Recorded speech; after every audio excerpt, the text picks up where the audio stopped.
আসসালামু আলাইকুম এভরিওয়ান। আজকে আপনাদের মাঝে গোলাপ জামুন বা কালোজাম মিষ্টি তৈরির খুব সহজ এবং পারফেক্ট একটা রেসিপি শেয়ার করব। যে রেসিপিটা পুরোটা দেখে নিলে যে কেউ কালোজাম মিষ্টি বা গোলাপ জামুন মিষ্টি সহজেই তৈরি করে ফেলতে পারবেন। তো আশা করছি পুরো রেসিপি জুড়ে সঙ্গেই থাকবেন, আর আমার রেসিপি ভালো লাগলে একটি লাইক দিতে ভুলবেন না, আর আমার চ্যানেল সাবস্ক্রাইব করে না থাকলে সাবস্ক্রাইব করে পাশে থাকার অনুরোধ রইল। তো চলুন শুরু করা যাক। প্রথমে মেজারমেন্ট কাপের পরিমাণ অনুযায়ী 2 কাপ পরিমাণ নিয়ে নিচ্ছি গুঁড়া দুধ। যে কাপ দিয়ে মেপে নিচ্ছি এই কাপটা একটু বড়, তাই একটু কম করে নিচ্ছি। 2 কাপ গুঁড়া দুধ আর 1 কাপ পরিমাণ দিয়ে দিচ্ছি আটা। আটাটা চেলে নিতে হবে, ময়দা দিলে আরও বেশি ভালো।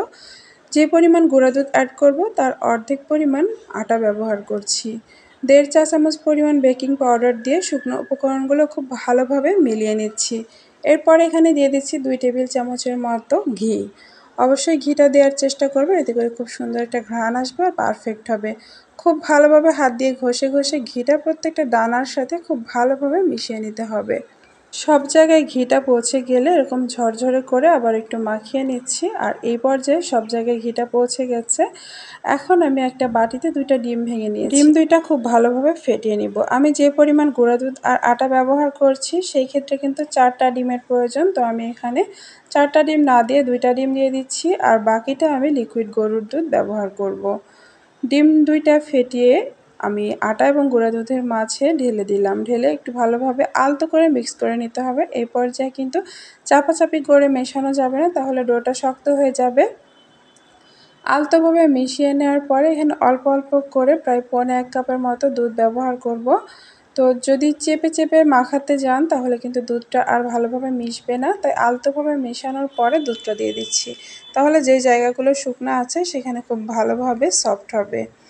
তো এভাবে অল্প অল্প করে 1.25 কাপ পরিমাণ দুধ কিন্তু আমি পুরোটাই লেগে গিয়েছিল। আর অবশ্যই খেয়াল রাখতে হবে এই ডোটা যেন স্টিকি হয় আর একটু নরম নরম হয়। বেশি শুকনো ডো তৈরি করলে কিন্তু সেটা তেলে ভাজলে বা শিরাতে দিলে মানে মিষ্টির ভিতরে রস ঢুকবে না, তাই অবশ্যই এই ডোটা পাতলা বা একটু নরম নরম রাখতে হবে।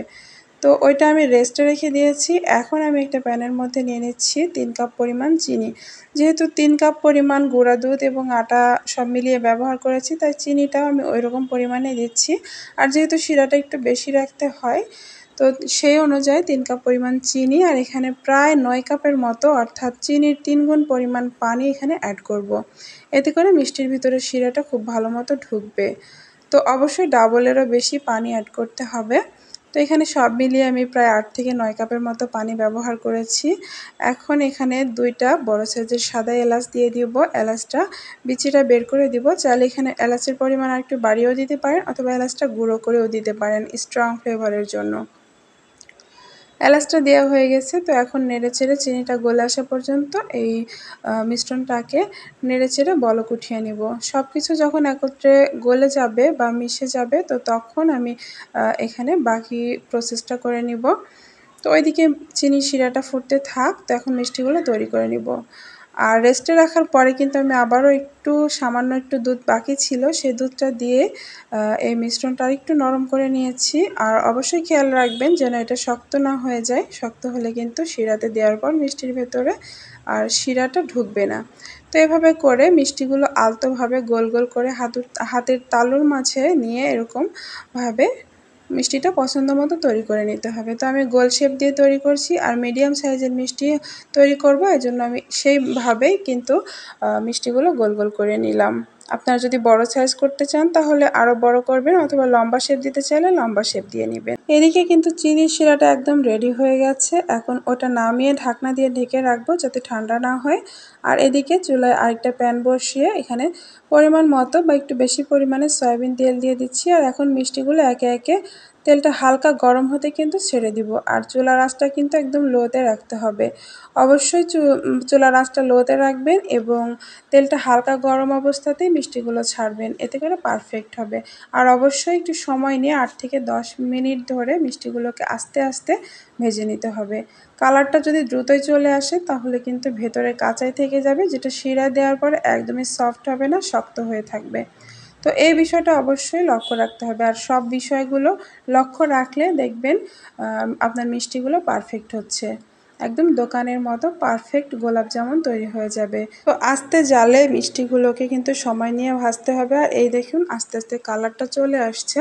তো এভাবে একটু সময় নিয়ে কালারটা আনতে হবে। আর চাইলে আরও বেশি কালার করতে পারেন অথবা কম কালারেও উঠিয়ে নিতে পারেন। এখন মিষ্টিগুলোকে গরম গরম অবস্থায় গরম শিরার মধ্যে তেল থেকে উঠিয়ে কিন্তু ছেড়ে দিচ্ছি। দেওয়ার পর ঢাকনা দিয়ে ফুল আঁচে 10 মিনিটের জন্য মিষ্টিগুলোকে রান্না করব। আর রান্না করা হয়ে গেলে 10 মিনিট পর চুলাটা অফ করে ওইভাবে ঢাকনা দেওয়া অবস্থায় রেখে দিব ঠান্ডা হওয়া পর্যন্ত। পুরোপুরি ঠান্ডা হতে প্রায় 2 থেকে 3 ঘন্টা সময় লাগতে পারে। তো ততক্ষণে কিন্তু মিষ্টিগুলো রস খেয়ে একেবারে টইটুম্বুর হয়ে গেছে আর ফুলে কিন্তু প্রায় 3 ডাবল হয়ে গিয়েছে। তো একটা মিষ্টি আমি আপনাদেরকে কেটে দেখিয়ে দিচ্ছি কতটা পারফেক্ট নরম আর ভেতরে শিরা ঢুকে একেবারে সফট হয়ে গেছে। তৈরি হয়ে গেল দোকানের চেয়েও বেশি সুস্বাদু কালোজাম মিষ্টি বা গোলাপ জামুন মিষ্টি। অবশ্যই ট্রাই করবেন, কেমন লেগেছে জানাবেন। রেসিপি ভালো লাগলে লাইক কমেন্ট শেয়ার করে চ্যানেল সাবস্ক্রাইব করবেন। ধন্যবাদ সবাইকে।